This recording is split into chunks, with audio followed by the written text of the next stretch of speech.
Buenas tardes, mi nombre es Catalina Tobón y pertenezco al Centro Estratégico de Inversiones de All Mutual Colombia. Bueno, estamos aquí con Alejandro Urriago, quien es nuestro estratega de la compañía. Y pues bueno, finalizó el mes de abril, que fue un mes muy importante para los mercados, donde se completaron los 100 primeros días del gobierno de Donald Trump. Se dio la primera vuelta electoral en Francia, donde ganó aparentemente Emmanuel Macron las elecciones y pues disminuyó el riesgo político en Europa. Y bueno, pues estamos empezando el mes de mayo con bastante volatilidad y con mucho ruido alrededor del tema petrolero. Aquí estamos con Alejandro para hablar al respecto. Queremos que nos cuentes, Alejandro, para esta cábala mensual, cómo se va a comportar el precio del petróleo y cuáles son los principales drivers o detonantes de esta dinámica del mercado. Solamente para contextualizar, teníamos un precio del petróleo que estaba en niveles por encima de $47 el barril y hoy hemos llegado a mínimos de $45 el barril, y eso ha impactado de forma importante nuestro tipo de cambio. Quisiéramos, Alejo, que nos contaras qué está pasando, por qué el precio del petróleo cayó como ha caído y pues qué podría hacer que el precio del petróleo subiera otra vez por encima de $45 el barril. Bueno, para responderte a la primera pregunta, el detonante de la caída del precio del petróleo fue esta subida tan abrupta que hemos visto en la producción de petróleo en Estados Unidos. Estamos en 9.29 millones de barriles, a niveles máximos que no habíamos visto en el 2015, con una tendencia alcista y una gran pendiente de aceleración. Es decir, esta tendencia pareciera que va a continuar. ¿Qué tenemos por el otro lado? El 25 de mayo tenemos la reunión de la OPEP, donde se definirá si se va a renovar 6 meses más este acuerdo. Hasta ahora lo que hemos visto es que Rusia pareciera que no estuviera muy apático sobre la renovación de este acuerdo, y eso ha generado, en conjunto con este dato de producción y estas posibilidades de cierto riesgo sobre la renovación del acuerdo, generado que el precio del petróleo tenga una reducción importante. Sobre el precio del petróleo, quería mostrarte aquí algunos niveles que nos parecen importantes para este mes. Tenemos un soporte de niveles de precio del petróleo a niveles de 45 en la referencia WTI. Tenemos un punto medio de 47.7. Si se da la ruptura hacia arriba, llegaríamos fácilmente hacia ese nivel de 50.65. Sin embargo, en este momento tenemos un momentum bajista, una aceleración bajista de corrección importante, pero creemos nosotros que va a tener un nivel de soporte o de comportamiento lateral en el 45.63. En síntesis, Alejo, tú estás viendo que estas presiones bajistas del petróleo podrían seguir incidiendo de forma negativa en la dinámica del tipo de cambio local. Claro que sí, y quiero soportártelo con esta gráfica.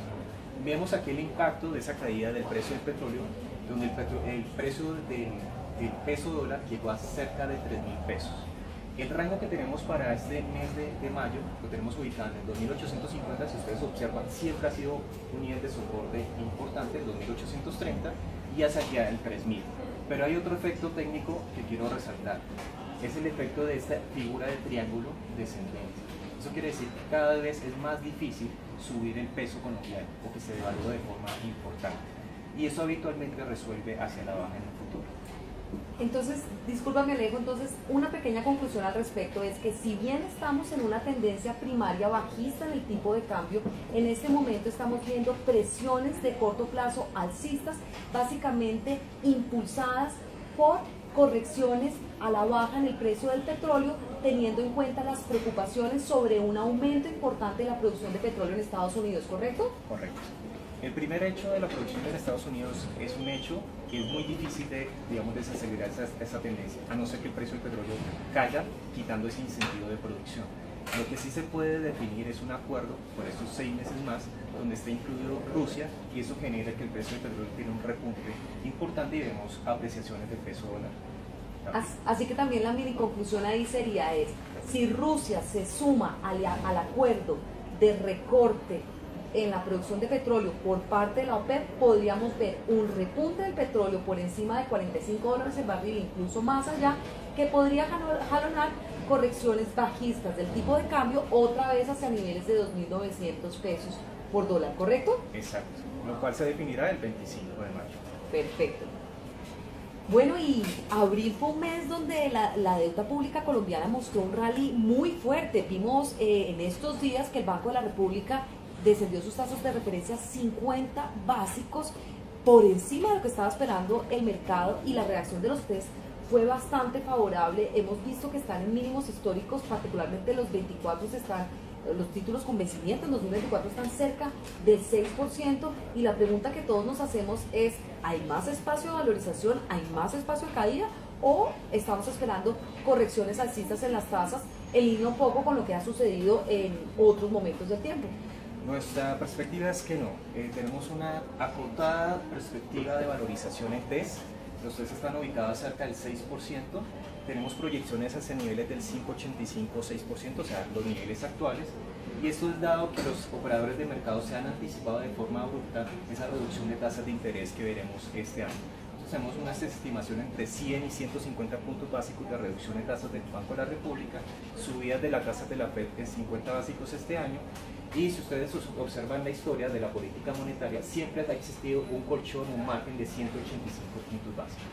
Si sumamos este 4% de acá con este margen histórico de promedio de spread de 185 básicos, nos dan que los TES deberían estar en 5,85, lo cual es el nivel actual que tenemos, o estamos muy cerca a ese nivel. Perfecto, Alejo. O sea, si te parafraseo y me dices si estoy correcta, es el espacio de movimiento de los TES estaría bastante acotado, bajo la premisa de que las tasas del Banco de la República terminarían, digamos, o su tasa estaría cercana al 5,75, y en un entorno donde la Reserva Federal subiría de forma paulatina sus tasas de referencia.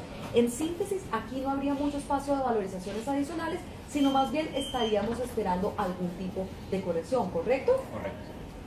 Y bueno, Alejo, las acciones locales han estado muy lentas, no hemos visto movimientos importantes. Marzo fue un mes muy bueno para las acciones locales, abril estuvieron casi en cero, y lo que va de mayo también hemos visto bastante lentitud, y pues obviamente estamos preocupados porque los datos de crecimiento han salido muy flojos, producción industrial, ventas al por menor, el ICE, el indicador proxy del PIB también ha salido muy bajito. Entonces, digamos, la pregunta del millón es si habría espacio para las acciones locales y cuáles serían esos sectores que podrían brindar oportunidades. Y pues no sé, en términos relativos, ¿cómo ves el mercado accionario local frente a otros emergentes que sí, al contrario, han mostrado bastante valorización en los últimos meses?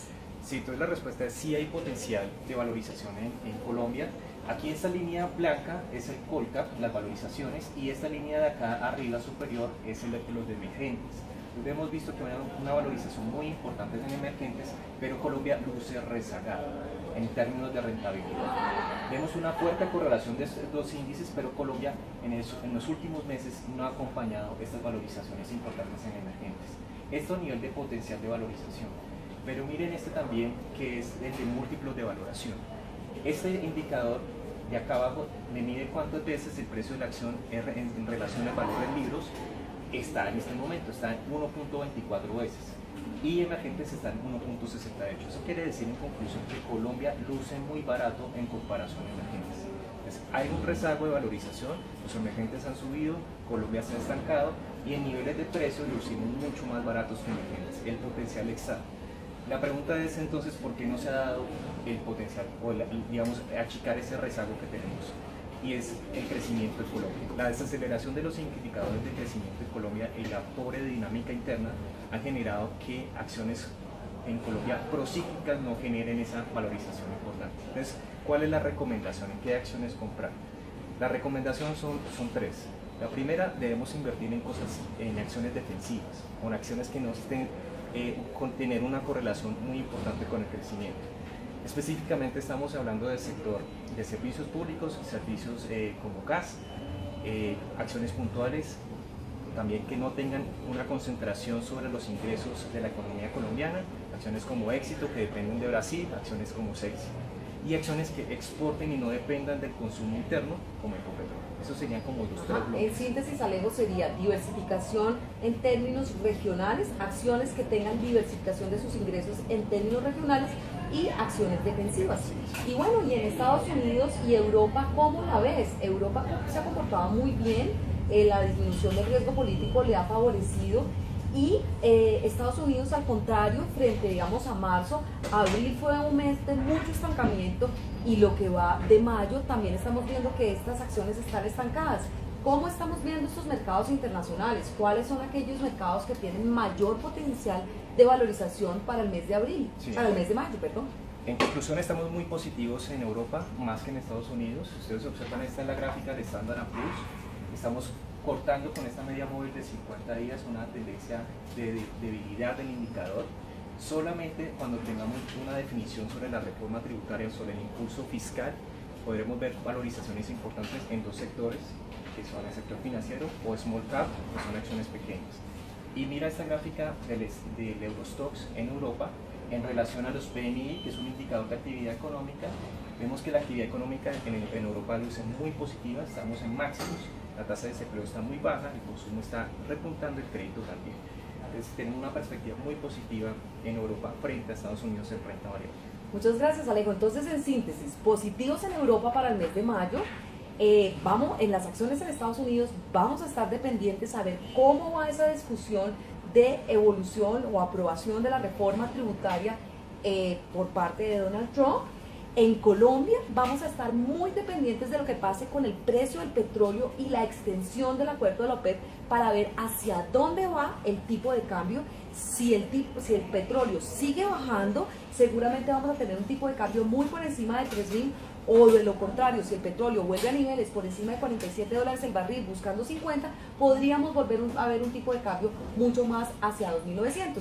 Y por último, la deuda pública en principio no debería tener mayor potencial de valorización y lo que estaríamos esperando para el mes de mayo serían algunas correcciones. Les agradecemos muchísimo y esperamos vernos en una próxima capacitación.